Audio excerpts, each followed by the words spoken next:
Seigneur Dieu. Encore avec nous, avec Oh, la Yahweh. servante, Seigneur.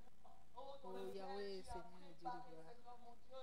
Alléluia pour ces moments, Yahweh, que tu as déposé en elle Alléluia. une sémence pour nous faire du bien. Oh, je viens te dire merci, Jésus. Saint-Esprit. Merci, Jésus. Alléluia, pour ce moment encore que Jésus. nous voulons continuer à Jésus. partager. Alléluia, reçois toute la Jésus. gloire. Que ton règne, je Reçois dis, soit toute encore la gloire. manifesté. Que le ciel continue à nous Alléluia. être encore ouvert en ces moments.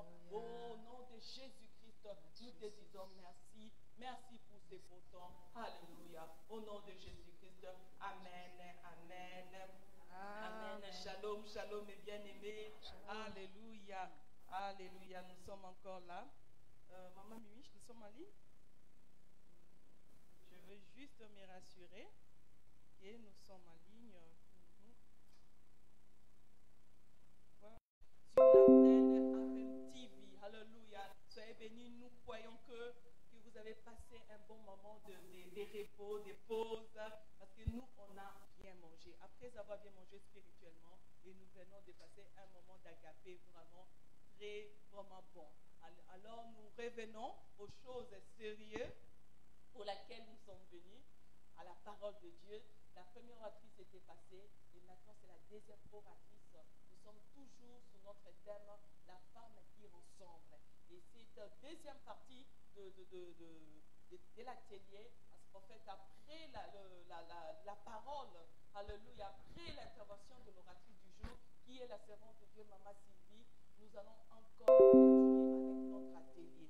Soyez bénis et je vais inviter la servante de Dieu, Maman Sylvie, de venir nous porter ce que Dieu a mis dans son cœur. Soyez bénis et soyez connectés, invitez les autres, partagez ce moment, faites profiter aussi à une autre femme.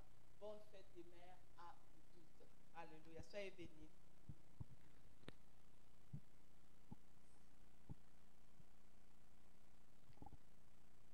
Shalom, shalom, shalom, peuple de Dieu.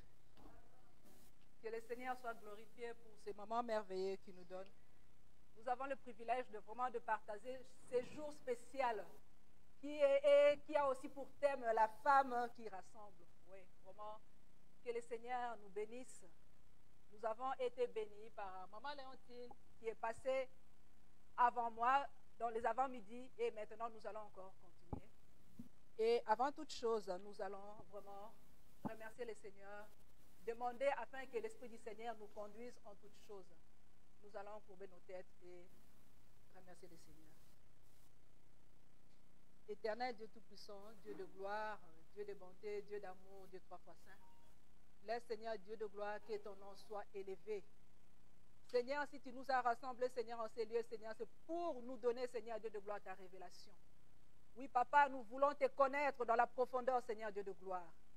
Nous faisons appel, Seigneur Dieu, à ton Esprit Saint, Seigneur, afin qu'il nous ouvre les oreilles spirituelles, Seigneur Dieu de gloire, qu'il mette l'amour en nous, Seigneur Dieu, afin que nous puissions te servir, Seigneur Dieu de gloire, comme toi tu le souhaites.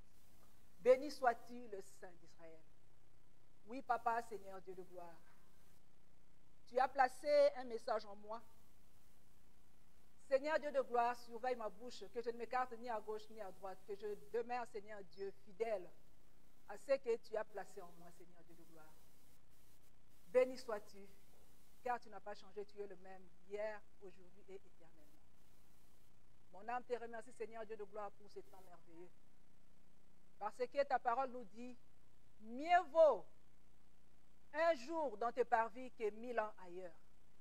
Seigneur, merci, parce que ton Esprit Saint, Seigneur, va nous conduire jusqu'à la fin. Que ton nom soit loué à jamais. Au nom de Jésus. Amen. Gloire au Seigneur. Je suis la servante Sylvie.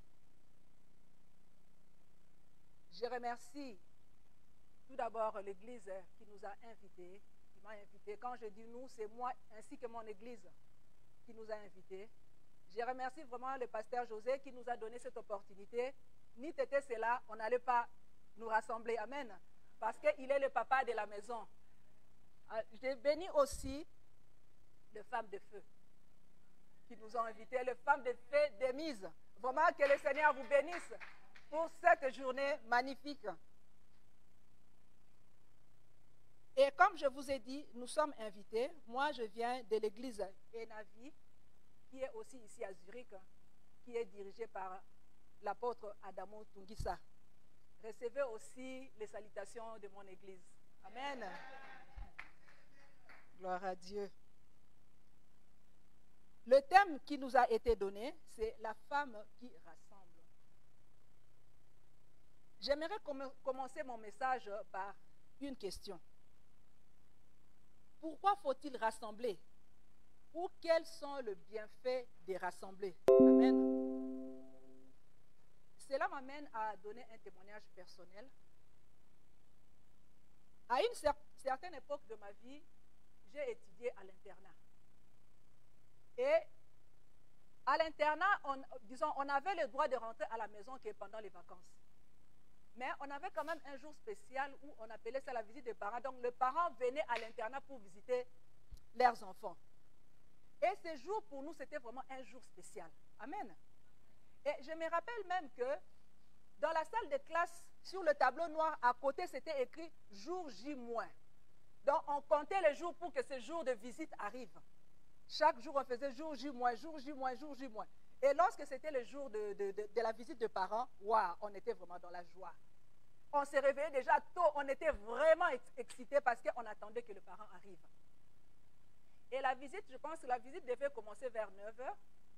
Et on ne nous permettait pas déjà, parce qu'il y avait un endroit réservé pour aller, disons, pour rencontrer le parent où nous allons passer notre journée.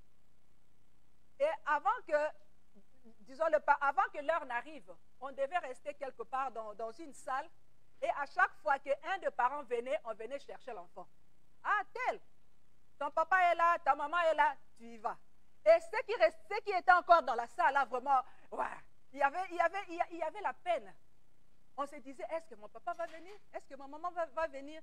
Il y avait cette peine-là. Alors, si arrivait ton temps, arrivait ton heure, on vient t'appeler, vraiment, c'était dans la joie. Et je me rappelle aussi que, malgré que le parent amenait la nourriture, parce que c'était comme un jour de fête, disons, le parent amenait la nourriture de la maison, mais quand même à l'école, au réfectoire, il y avait la nourriture en préparé. Et nous, c'était vraiment wow, notre fierté, on ne va pas manger au réfectoire, nous allons manger la nourriture de la maison. Et dès que le parent retournait, disons vers 16 h, déjà le parent devait retourner. Et lorsque le parent retournait, c'était vraiment la tristesse. On voyait vraiment les enfants tristes, on voyait de ceux qui ne pouvaient pas retenir leurs larmes commencer à pleurer. On voit vraiment cette séparation-là, ça faisait mal. Malgré que cette séparation-là n'était pas due à une querelle, malgré que cette séparation-là n'était pas due à quelque chose de mauvais, mais cette séparation-là, ça nous touchait. Cette séparation-là, ça faisait mal. Et le lendemain aussi, encore dans la salle de classe, on rentrait encore pour écrire jour J-, c'était le jour maintenant pour rentrer à la maison. Amen. Donc, on était dans cette attente-là. Et comme j'ai dit, notre thème, c'est une femme qui rassemble. Et ce témoignage personnel m'amène à lire le texte qui m'a captivé dans la Bible. Nous allons lire cela dans le livre de Genèse 1, du verset 3 au verset 31. Mais c'est quand même un très long texte que je ne vais pas lire. Dans ce texte, le verset qui a attiré mon attention pour partager ce thème, c'est le verset 6, donc je vais lire Genèse 1, le verset 6 à 8. Mais le texte dans son entièreté, ça va du verset 3 au verset 31. Je vais lire la parole du Seigneur. Genèse 1, le verset 6 à 8. La Bible nous dit ceci. Dieu dit qu'il y ait une étendue entre les eaux et qu'elle sépare les eaux d'avec les eaux. Et Dieu fit l'étendue et il sépara les eaux qui sont au-dessous de l'étendue avec les eaux qui sont au-dessus de l'étendue. Et cela fut ainsi. Dieu appela l'étendue ciel. Ainsi il y eut un jour et il y eut un matin. Ce fut le second jour. Amen. Ces textes nous parlent de la création, comment Dieu a créé ce monde. Mais les versets qui m'attirent, c'est ces versets-là que nous venons de lire. Le verset 6 à 8. C'était lorsque le Seigneur avait, disons, le deuxième jour, c'est que le Seigneur avait fait. Et nous voyons que, en lisant la parole du Seigneur, lorsque le Seigneur a fait la création, chaque jour le Seigneur faisait un commentaire. Amen. Il a fait le premier jour, il a dit que c'est bon. La lumière, il avait déclaré que c'est une bonne chose. Nous voyons le deuxième jour, le Seigneur n'a rien dit. Nous voyons le troisième jour, le Seigneur a dit que c'est bon. Nous voyons le quatrième jour, le Seigneur a dit c'est bon. Nous voyons le cinquième jour, le Seigneur a dit c'est bon. Nous voyons le sixième jour, le Seigneur a dit c'est très bon. Parce que c'est le jour où le Seigneur avait créé l'humain, l'homme et la femme.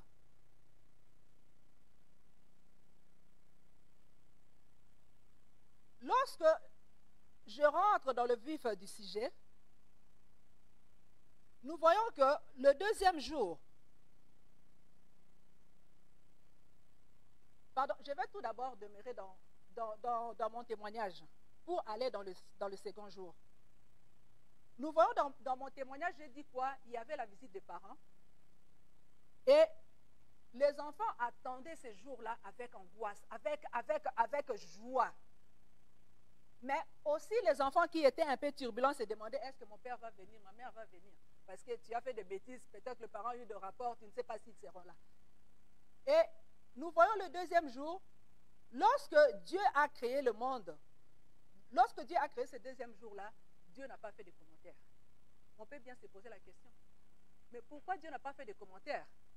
Alors que tous les jours, il avait dit que c'est bon ou c'était très bon. Mais nous voyons que lorsque les parents se séparaient de leurs enfants pour rentrer à la maison, ce n'était pas une mauvaise cause, parce qu'ils devaient rentrer. Il n'y avait pas eu querelle, il n'y avait pas eu quoi que ce soit. Mais quand même, cette séparation-là, ça fait de la peine. Les enfants pleuraient parce qu'il y avait séparation. Et nous voyons ici, le deuxième jour, Dieu n'a pas parlé. Nous voyons que, disons, dans ce deuxième jour-là, il y a eu la séparation entre le ciel et la terre. Amen. Raison pour laquelle Dieu n'a pas parlé. Parce qu'il y a une séparation du ciel et de la terre. Amen. On peut aussi se dire que, disons, dans l'histoire de la création, il y a eu plusieurs séparations. Pas seulement ça, mais nous voyons la séparation ici du deuxième jour du ciel et de la terre. Cela nous ramène dans l'histoire de Christ. Nous voyons Christ à la croix. Amen. Lorsque Christ à la croix s'est séparé de son Père, Dieu n'a rien dit. Amen. C'est l'image du second jour. Lorsqu'il y a séparation, il y a toujours quelque chose qui se passe. Que ça soit en bien, que ça soit en mal, il y a toujours quelque chose qui se passe. Ça laisse des cicatrices. Et c'est quelque chose que Dieu n'aime pas. Amen. Le deuxième jour, Dieu a vu cela. Dieu n'a rien dit. Et pourtant, il était en train de créer. Mais il n'a rien dit. Et lorsque Christ était à la croix, Christ avait crié, mon Dieu, pourquoi m'as-tu abandonné? Est-ce que Dieu avait répondu? Non, Dieu n'a pas répondu. Parce qu'il y avait séparation. Christ avait porté le péché du monde et il y a eu cette séparation-là. Dieu n'avait pas répondu parce qu'il y avait un fossé entre Dieu et Christ. Amen. C'est pourquoi Dieu n'avait pas répondu.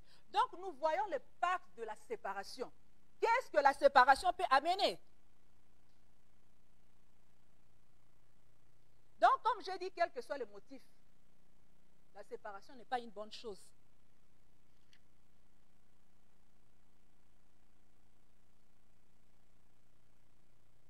Donc, déjà par ces deux exemples, l'exemple que j'ai donné là où j'étais à l'internat, et l'exemple aussi de Christ, l'exemple aussi du deuxième jour, de la création du deuxième jour. Donc, je peux déjà apporter une réponse à ma question de savoir pourquoi faut-il rassembler. Parce que diviser, disperser ou séparer apporte ou amène toujours d'une manière ou d'une autre une souffrance énorme, une souffrance qui touche nos émotions. Amen. Lorsqu'il y a division, nos émotions sont touchées. Donc, il il y a les déchirements, il y a la peine, il y a le chagrin, il y a le rejet, il y a la colère, ou des fois aussi il y a la haine, sans oublier la jalousie. Amen. Lorsqu'on se sépare, nos émotions sont touchées. Donc, d'où la séparation, vouloir ou pas, cela fait toujours mal. Comme j'ai dit, l'homme est un être relationnel. J'ai dit tout à l'heure là que dans la création, il y a eu aussi des séparations. Mais pourquoi le deuxième jour, Dieu n'a pas réagi? Parce que l'être humain est un être relationnel. Les humains aiment vivre ensemble. Les humains aiment parler. Amen. Les humains aiment communiquer. Lorsqu'il n'y a pas ça, les choses ne peuvent pas marcher. Nous voyons Christ sur terre, c'était un humain. Et lorsqu'il y a eu séparation avec son père et qu'il a crié, le père n'a pas répondu. Parce qu'il portait le péché, bien entendu, mais il y avait aussi cette séparation. Et cette séparation, ça a été déjà l'image du second jour, comme je vous ai dit, lors de la création. Donc, notre deuxième question était, quels sont les bienfaits de rassembler? Amen. Premièrement, nous avons tout d'abord, nous nous sommes posé la question, pourquoi rassembler? Et la deuxième question, c'est, quels sont les bienfaits de rassembler? Donc, je reviens encore vers Jésus pour nous faire comprendre que ni Jésus, ni Dieu le Père, aucun d'eux ne pouvait supporter cette séparation. Et dès que sa mission terrestre accomplie, la Bible nous dit quoi? Lorsque Christ a fini sa mission ici sur terre, la Bible nous dit cela, nous révèle quelque chose dans Marc 16, 19. La Bible nous dit ceci. Après leur avoir parlé, le Seigneur fit enlever au ciel et il s'assit à la droite de Dieu. Amen. Nous voyons que Christ qui était séparé de son Père. Et nous voyons cette envie-là de revenir, de rétablir cette relation qui était coupée. Il était venu sur terre, d'accord. Mais après sa mission, il a dit, je retourne vers mon Père. Parce que la séparation, ce n'est pas une bonne chose. Amen.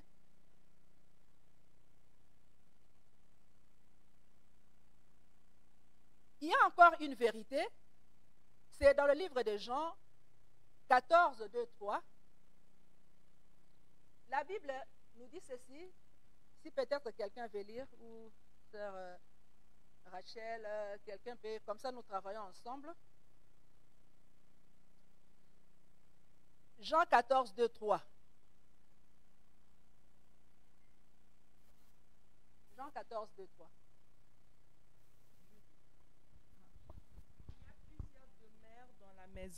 Il y a plusieurs demeures dans la maison de mon Père. Si cela n'était pas, je vous l'aurais dit. Je vais vous préparer une place. 3. Et lorsque je m'en serai allé et que je vous aurai préparé une place, je reviendrai et je vous prendrai avec moi, afin que là où je suis, vous y soyez aussi. Amen. Amen. Donc, nous voyons là Christ encore une fois de plus. Christ, lorsqu'il a fini sa mission, il a rétabli sa relation avec son Père. Mais qu'est-ce qu'il nous dit encore, nous qui avons cru en lui, nous qui disons que nous sommes disciples de Christ? Il était venu sur la terre pour nous. Mais lorsqu'il a fini sa mission, il dit, il y a beaucoup de demeures dans la maison de mon Père. Si ce n'était pas le cas, je vous l'aurais dit. Je veux vous préparer une place. Et puisque je veux vous préparer une place, je reviendrai et je vous prendrai avec moi, afin que là où je suis, vous y soyez aussi. Amen. Christ souhaite ça, disons, être rassemblés. C'est son souci à lui que nous ne soyons pas séparés. Il a fini sa mission, il est allé rétablir sa mission, il est allé rétablir sa communion, ou peut-être, disons, son intimité, ou disons, sa relation avec son Père. Il est retourné vite vers le Père. Il n'est pas resté en bas. Il n'est pas resté sur la terre. Mais après avoir fini sa mission, il est allé au ciel, rejoindre son Père. Et il nous dit que, oui, je m'en vais vers mon Père, mais dans la maison de mon Père, dans la demeure de mon Père, il y a assez de place pour vous. Donc, je m'en vais, je ne reste pas seulement là, je viendrai vous prendre afin que là où moi je suis, vous y soyez aussi. Donc, nous voyons même Christ n'aime pas la séparation. Christ veut que nous soyons ensemble. Amen. Ceci nous amène à comprendre et à réaliser que lorsque nous sommes ensemble, nous sommes une force. Amen. Écoutons ce que la Bible nous dit dans Éphésiens 2, 14 à 15. Je vais lire la parole du Seigneur. Éphésiens 2, 14 à 15. Je vais peut-être un peu vite, mais je sais que le Saint-Esprit va nous aider parce que c'est lui qui peut nous parler plus que moi. Donc, il peut nous parler. Éphésiens.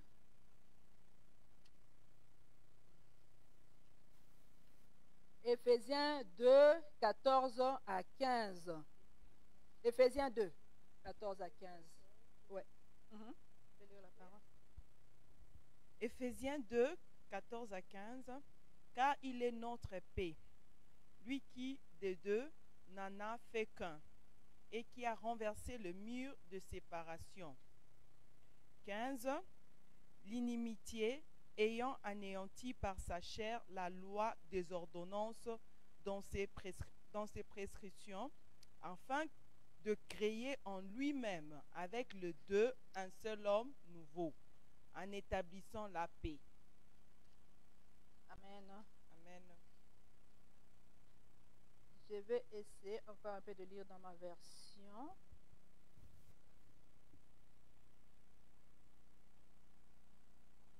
Éphésiens 2, ouais. Éphésiens 2, 14 à 15. Car il est notre paix, lui qui de deux n'en a fait qu'un, et qui a renversé le mur de séparation, l'inimitié, ayant anéanti par sa chair la loi des ordonnances dans ses prescriptions, il a voulu créer en lui-même avec le deux un seul homme nouveau, en établissant la paix. Amen. Donc, nous voyons ici Christ, c'est que parti de la haine. Si Christ a fait cela, à combien plus forte raison, nous qui disons que nous sommes enfants de Dieu, nous ne pouvons le faire? Parce que la Bible, c'est notre exemple. La Bible, c'est notre modèle. Il y a eu tiraillement entre le juif, entre le gentil, le païen. Mais qu'est-ce que Christ a fait? Christ est venu, il les a rassemblés. Il a mis ces deux groupes-là, il a fait en sorte que cela devienne un seul groupe. Et qu'est-ce qui divisait ces deux groupes-là? C'était l'inimitié, c'était la haine. Qu'est-ce que Christ a fait? Christ a enlevé la haine entre ces deux groupes-là et il a fait que ces deux groupes-là deviennent un. Et en fin de compte, quelque chose qui est vraiment formidable, qu'est-ce que Dieu a fait? Christ a mis la paix. Il a mis la paix entre ces deux groupes-là. Et le shalom apporte aussi l'assurance. Il apporte aussi le matériel. Donc le shalom apporte la réussite. Bref, en un seul mot, dans le shalom, nous avons la sécurité, nous avons la santé, nous avons la prospérité, nous avons l'assurance, nous avons la tranquillité, pour ne m'arrêter que là. Parce que le shalom, ça englobe tout. Le shalom apporte la victoire. Amen. Le shalom, c'est la plénitude du bonheur. Donc, tu as tout. Tu as la paix. Quand tu as le shalom, tu as la paix, tu as tout. Tu as tout. Tu as la victoire, tu as tout. Parce que tu as la paix. Amen. C'est ce que Christ a fait entre les gentils, entre le païen. Christ les a réunis ensemble. Il a enlevé la haine. Parce que qu'est-ce qui fait que nous ne soyons pas ensemble? C'est la haine. Comme nous avons parlé ici lors de l'atelier, il y a la haine, il y a la jalousie, il y a tout ce qui ne confesse pas Dieu, tout ce qui ne glorifie pas Dieu. Lorsqu'il y a ça dans l'homme, lorsqu'il y a ça dans nos églises, lorsqu'il y a ça dans nos familles, lorsqu'il y a ça dans nos maisons, on ne peut pas avancer. Or, lorsqu'on a le shalom, lorsqu'on a la paix, on a le temps de réfléchir. Amen. C'est ça qui nous manque. C'est ça qui nous manque. Lorsque nous arrivons à comprendre ces choses-là, Christ savait que lorsque j'enlève la haine et que je mets la paix, ces gens-là vont aller de l'avant. Amen. Que le Seigneur soit loué. La Bible continue encore à nous faire ou à nous donner une vérité. Nous voyons dans l'histoire de David. David était un homme de guerre. David n'avait pas le temps de bâtir parce qu'il était tout le temps en guerre. Il devait toujours se focaliser. Qu'est-ce que je vais faire à mes ennemis? Qu'est-ce que je vais faire là? L'autre là parle mal de moi. Il n'était pas calme. David n'avait pas le shalom, si je peux le dire ainsi. Vous me le permettez? Et quand il a voulu construire la maison de Dieu, Dieu lui a dit non, tu es un homme de guerre. Tu es un homme de guerre. Mais la construction est revenue à qui? À Salomon. Pourquoi? Parce que Salomon, c'était un homme de paix. Et dans le temps de Salomon, il n'y avait pas de guerre. Amen. Dans le temps de Salomon, il y avait le shalom. C'est pourquoi Salomon a pu construire. Parce que lorsqu'on a le shalom, on a le temps de réfléchir. Wow, qu'est-ce que je vais faire là? Quelle couleur je vais mettre là? Mais si tu es entouré des ennemis, tu ne sauras même pas que dans ta maison, il y a un trou là-bas.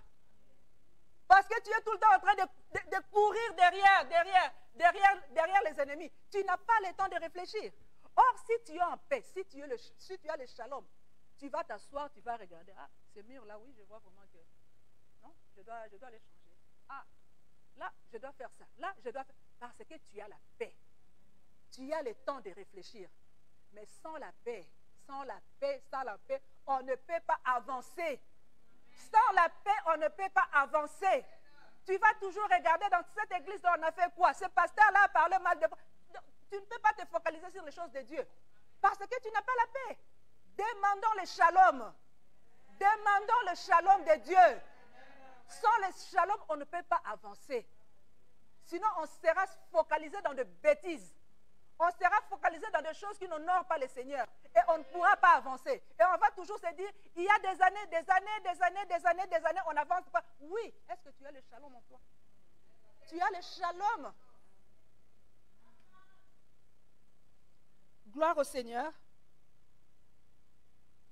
Moi, je voulais nous demander, es-tu une personne qui rassemble? Parce que ça, c'est notre thème. La femme qui rassemble. Est-ce que toi, est-ce que moi, je suis une personne qui rassemble? On doit se poser la question. Tu es une personne qui rassemble.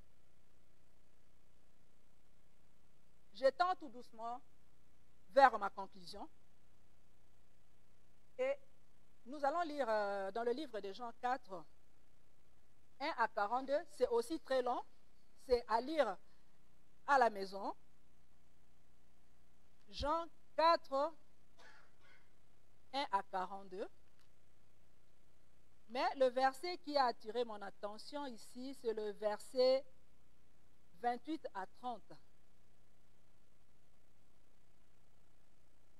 Jean 4.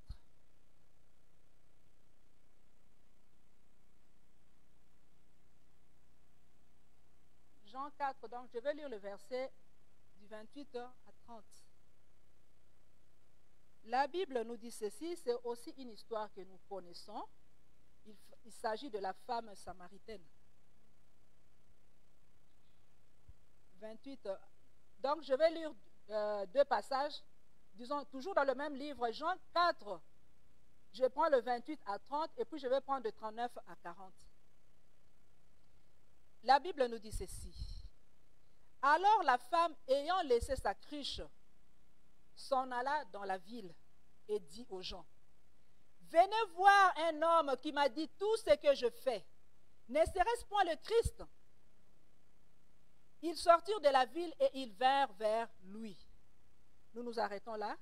Et puis, nous allons encore au verset 39 à 40. La Bible nous dit ceci. Plusieurs Samaritains de cette ville crurent en Jésus à cause de cette déclaration. À cause de cette déclaration formelle de la femme. Il m'a dit tout ce que je fais. Aussi, quand les Samaritains vinrent le trouver, ils les prièrent de rester auprès d'eux et il resta là 2 jours. Amen. Donc Christ est resté parmi les Samaritains 2 jours. Il s'agit de la femme qui rassemble. La femme samaritaine, nous connaissons son histoire. C'était une femme, si on peut le dire, elle n'avait pas une bonne vie. Et elle devait sortir vers midi pour aller puiser de l'eau. Parce que si elle sortait tôt le matin, les femmes ou peut-être les gens de la ville allaient mal parler d'elle et ça allait la blesser. Donc elle s'est cachée. Mais ce jour-là, peut-être elle peut se dire, quand elle s'avançait, elle pouvait se dire, ah, c'est une malchance, il y a quelqu'un au puits. Comment cela se fait-il? Est-ce que c'était un jour de chance? Oui, ou de grâce pour nous, enfants de Dieu. Nous pouvons dire que c'était un jour de grâce. Parce que quand elle s'est avancée au puits, elle a rencontré le Seigneur et ils ont commencé à converser. Et lorsque le Seigneur lui a révélé, disons, sa vérité, le Seigneur lui a dit que oui, tu as autant de maris et l'autre qui est même resté à la maison, ce n'est même pas ton mari. Le Seigneur a commencé à lui relater sa vie et cette femme était dans la joie, cette femme a crié. Elle est allée dans la ville. Elle a commencé à parler de Christ. Elle a dit, oui, venez voir, venez voir, venez voir, venez voir.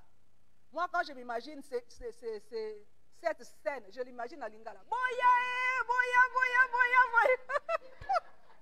Je l'imagine. Donc, je vois cette joie-là. Elle était en train de crier. Venez, venez, venez, venez, venez, venez, venez. Car j'ai rencontré un homme, alléluia, qui m'a dit toute la vérité. Mais pourquoi cette histoire m'a fait tellement du plaisir? En le lisant, je me suis dit, mais cette femme, est-ce que vraiment, disons, en voyant tout ce qu'elle a subi comme moquerie, en voyant tout ce qu'elle a subi comme,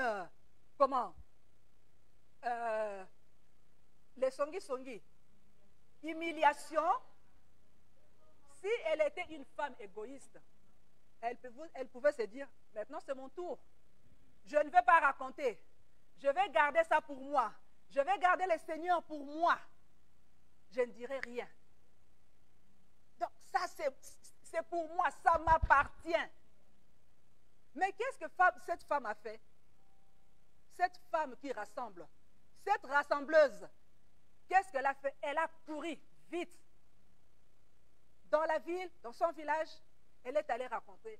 Venez, venez, venez, venez, venez, car j'ai trouvé quelqu'un qui m'a dit du bien de moi. Venez, venez, donc venez en profiter, venez écouter, venez, venez, venez. C'est une femme qui a rassemblé. Ce n'est pas une femme qui a regardé à son humiliation.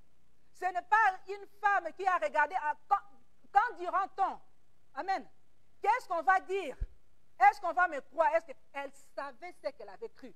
Elle avait une confiance totale que j'ai rencontré le Seigneur. Et comme elle était animée de l'Esprit du Seigneur, elle a couru vers les autres pour leur dire que venez aussi en profiter.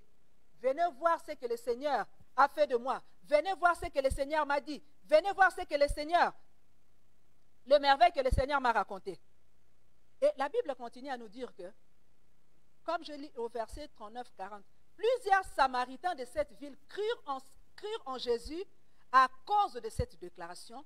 À cause de cette déclaration formelle de la femme, il m'a dit tout ce que je fais. Aussi, quand les Samaritains vinrent le trouver, ils les prirent de rester auprès d'eux et il resta là 2 jours. Vous pensez que quand Jésus reste quelque part 2 jours, c'est pour rien faire? Donc les gens de la ville ont été bénis. Amen. Ils ont été bénis à cause de cette femme. Et moi, je l'appelle une héroïne. Amen. Cette héroïne, elle n'a pas dit honte. Elle ne s'est pas dit que non, on m'a insulté, on m'a fait ça, on m'a fait ça, on m'a fait ça. Mais non, elle s'est avancée. Elle était remplie du Saint-Esprit. Donc, elle a aussi voulu faire profiter des autres ce que le Seigneur avait mis en elle. Alors que cette femme-là avait peur d'affronter les regards. Amen. Si elle sortait à 12 heures, si je peux le dire ainsi, c'est moi qui donne l'heure. Si elle sortait, disons pendant les heures là qu'elle sortait pour aller puiser de l'eau, c'est parce qu'elle avait peur du regard des gens. Mais lorsqu'elle a rencontré le Seigneur, elle a fait tomber les barrières. Elle a dit, je m'en fous de quand durant-on, même si les gens parlent, je m'en fous. Même si les gens parlent, je m'en fous. Pour moi, je veux soutenir l'œuvre du Seigneur. Amen. Je m'en fous de ce que vous allez dire. Je m'en fous. Pour moi, je fais avancer l'œuvre du Seigneur et cela compte pour moi. Amen. La chose que nous ne savons pas, lorsque tu as cru au Seigneur, tu n'as pas cru au Seigneur pour une personne, tu as cru au Seigneur pour toi. Tu dois regarder ta relation avec le Seigneur. Qu'est-ce que le Seigneur te demande de faire? Tu dois mettre la parole du Seigneur en pratique. Tu n'as pas à regarder que l'autre là, l'autre là, l'autre là. Toi, fais ta part, comme on avait dit ici. Fais ta part. Et quand ça n'ira pas, tu vas dire au Seigneur, Seigneur, regarde ce que moi je fais. Seigneur, tu me dois. Seigneur, tu me dois. Seigneur, tu me dois. Amen. Comme Christ lui-même a dit, de qui suis-je débiteur? De qui suis-je débiteur? Fais ta part et le Seigneur fera sa part. Amen. La femme samaritaine a fait sa part. Elle est allée parler de sa rencontre avec le Seigneur. C'est pourquoi nous parlons jusqu'à ce jour de cette femme samaritaine. Une femme qui était humiliée, une femme qu'on insultait, mais lorsqu'elle a fait sa part, si je vais le dire dans un langage vulgaire, cette prostituée, donc pour vous montrer là où le Seigneur peut nous prendre, quel que soit ton état, les gens l'appelaient prostituée, mais jusqu'à aujourd'hui nous parlons de cette prostituée dans la Bible. Amen. Pourquoi? Parce qu'elle avait fait la volonté du Seigneur. Elle n'avait pas regardé, elle n'avait pas pensé au camp du renton. Mais elle a dit, moi je fais la volonté du Seigneur, je fais ce qui est bien. Amen. C'est pourquoi moi je l'appelle héroïne. Dans ce texte, moi je l'appelle héroïne.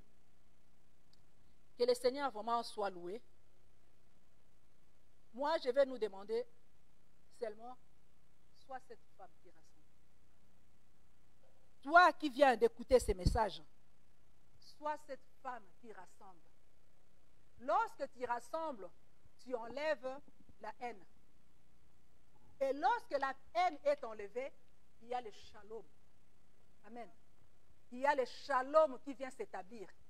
Et avec le shalom, on peut faire beaucoup de choses. Avec le shalom, on a le temps de réfléchir. Avec le shalom, on peut avancer. Même pas on avance lorsqu'il y a le shalom. Parce qu'on ne regarde pas aux futilités, mais on regarde à la gloire du Seigneur.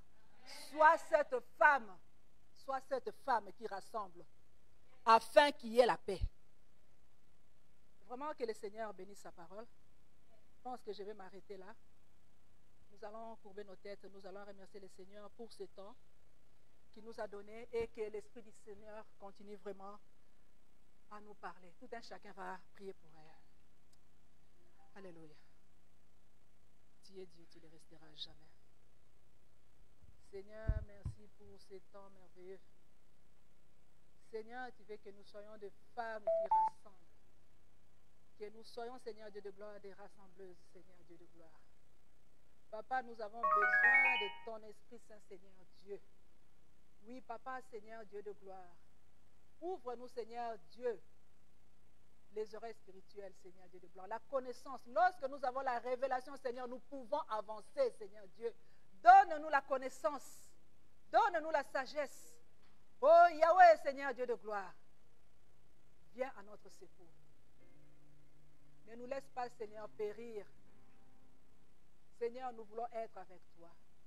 Parce que toi-même, tu nous as promis que dans la maison de mon Père, il y a des demeures, Seigneur Dieu de gloire. Il y a de place, il y a suffisamment de place, Seigneur Dieu de gloire. Nous ne voulons pas rater cela. Seigneur, tu n'aimes pas la séparation. Tu nous as parlé, Seigneur Dieu de gloire. Et par la grâce du Seigneur, nous avons compris que ton nom soit élevé à jamais. Bénis, Seigneur Dieu de gloire. Toute maman, Seigneur Dieu, qui s'est déplacée, Seigneur Dieu, pour venir, Seigneur Dieu de gloire, honorer ces jours que les mamans d'émise ont organisés. Bénis, Seigneur Dieu de gloire, toutes les mamans qui nous regardent de loin. Et bénis aussi, Seigneur Dieu de gloire, toute personne, Seigneur Dieu, qui nous regardera dans les jours à venir. Que ton nom soit élevé à jamais. Au nom de Jésus. Gloire au Seigneur. Acclamons l'Éternel pour sa servante. Sois béni, maman Sylvie. Wow, nous sommes bénis. Amen. Et nous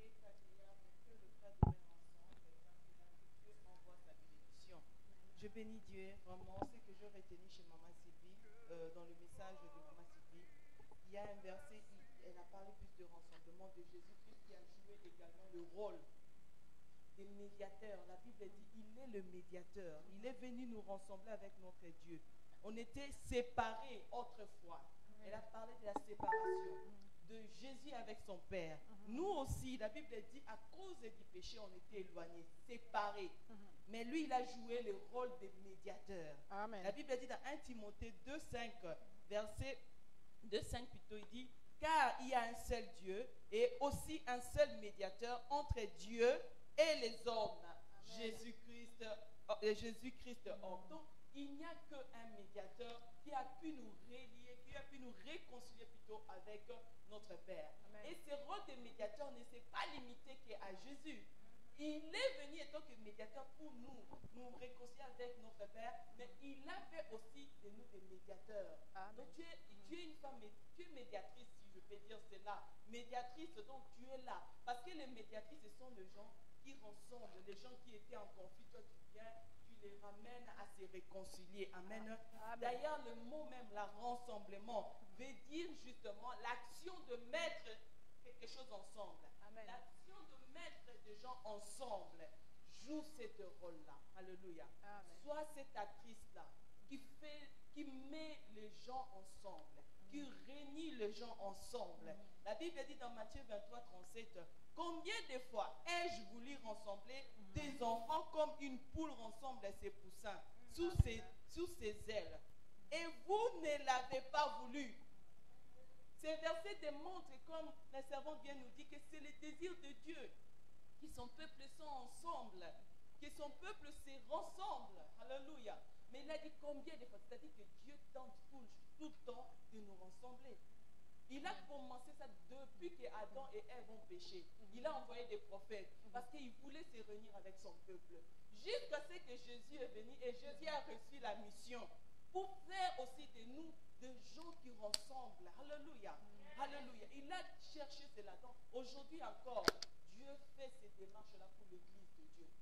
Il cherche Amen. à rassembler le peuple de Dieu. Amen. Il a dit combien de fois? Mais vous n'avez pas voulu. C'est comme si nous refusons.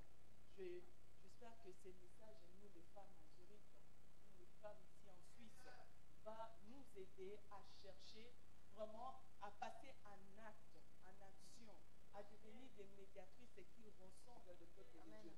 Dans nos maisons, dans nos églises, rassemblons le corps du Christ, j'insiste.